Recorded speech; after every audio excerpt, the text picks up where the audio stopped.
Thankful to be joined by Leslie Kearns, who works at a great organization, the Pregnancy Help Center. Leslie, thank you for joining us today. Thank you for inviting me. Yeah, it's great to have you. I just want to start off by just giving you an opportunity to share a little bit about yourself and how you got connected with the Pregnancy Help Center, and what was that story like?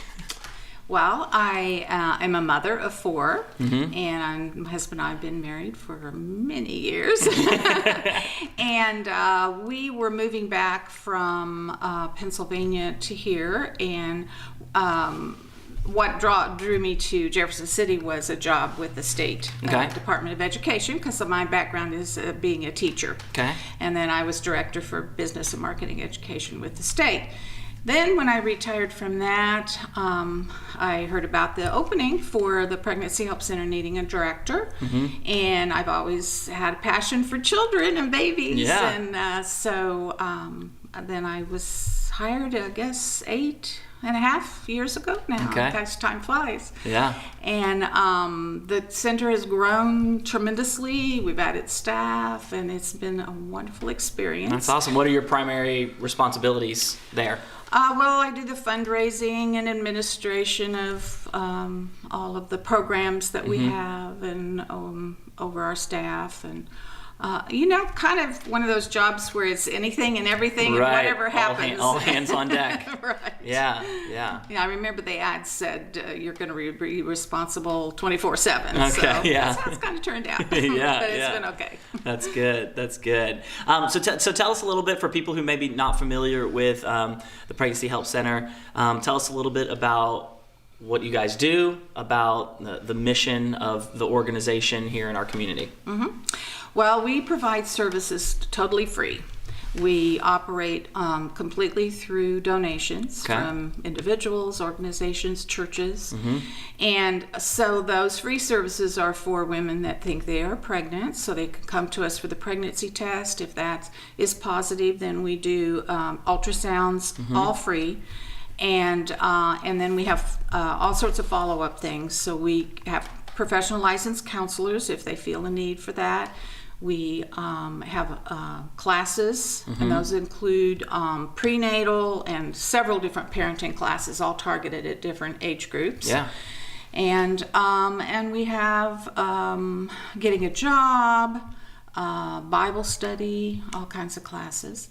And then we know that there's a great need, because a lot of times our people are financially disadvantaged. Sure. And so we do have a baby boutique where they can get diapers and wipes and clothes and formula and baby bottles, all sorts of things. Right. All at your offices and everything? Is it all one? All one. Well, actually, we just moved to a new facility in the summer. We've been in 3 locations, and all of them have been because we've just grown and growing. And so we have a lot of room now for all of our classes. That's awesome. The baby boutique, and we've been able to start some new programs now. We're getting ready to start testing for sexually transmitted infections. Okay. We know that's a huge need, and again, money is a lot of times a problem. Right. And so we'll be able to offer that not just to women who are pregnant, but men and women, and then we started. We have a mobile unit now. Okay. We named our mobile unit Daisy, and so we go to... That's the big purple bus, right? The big that drives around. That's right, yeah. And so we go to 5 surrounding communities and provide pregnancy tests and ultrasounds there at the different locations. So we started that, I think that was 3 years ago. And then this last year, we started another program called Sexual Risk Avoidance. Okay. And for that, we have a teacher that goes into middle school classrooms to teach about sexual integrity and self-respect and how to avoid sex trafficking and all of those kinds of things.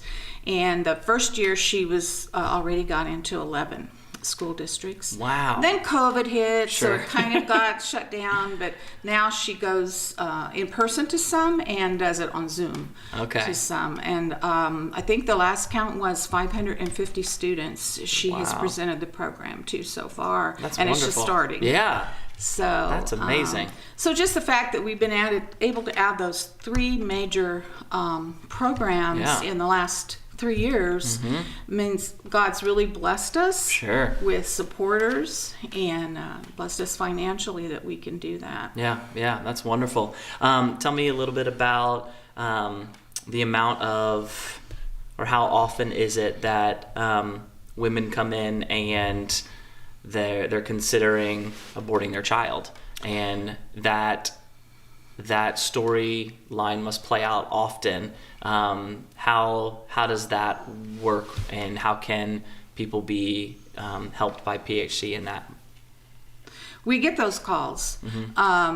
It's sometimes we see probably like 3 to 5 of those kinds of phone calls or people coming in, and our overshadowing philosophy is that there's no judgment. Right. We're just here to help, and just that open, caring, nurturing attitude. And all the time we get comments from clients about how they felt so welcomed and no judgment at all.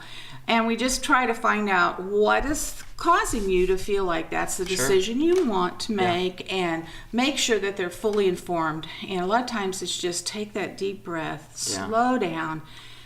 Let's look at the resources and that are available, and sometimes they're very shocked at what kinds of things are available to them. Because it could just be a lack of awareness, where they're so overwhelmed that that's a lot of what society says, but to know that there are people there and resources there to help and to aid and to walk alongside of, I'm sure for many people that is eye-opening. Right.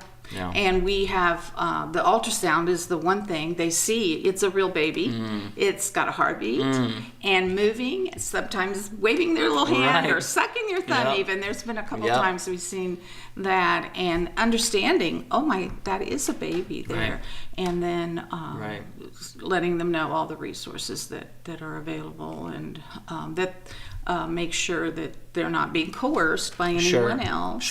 And those kinds of things are important. Yeah. Wow. What a great ministry and resource to be able to provide in our community. I know that as a local church, PHC is a community partner that we have resourced, and we've recommended many people to go there because of the great services that are offered.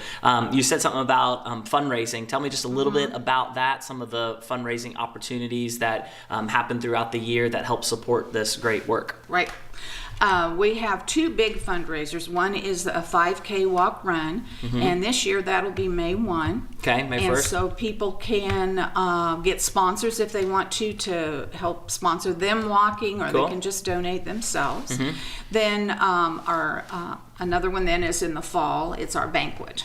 Okay. And we always have a keynote speaker that's really draws the crowds, and everybody enjoys them. And that's the other big major one. Fundraiser. And then throughout the year, we do baby bottle campaigns, and your church has very often participated in that. So we bring in empty baby bottles and give the congregation an opportunity to stuff it with money. And those are the main ways that we contribute. Get contributions. That's awesome. All of this information, I assume, can be found on the website as well. If people are interested, phcjeffersoncity.com. That's the one that's mainly targeted to our clients. That gives them the list of all the services. And then we have one that's targeted to supporters, which is friendsofphc.org. Friendsofphc.org. And that will give them ways that they can get involved with those kinds of things. Awesome. Well, that's a perfect transition.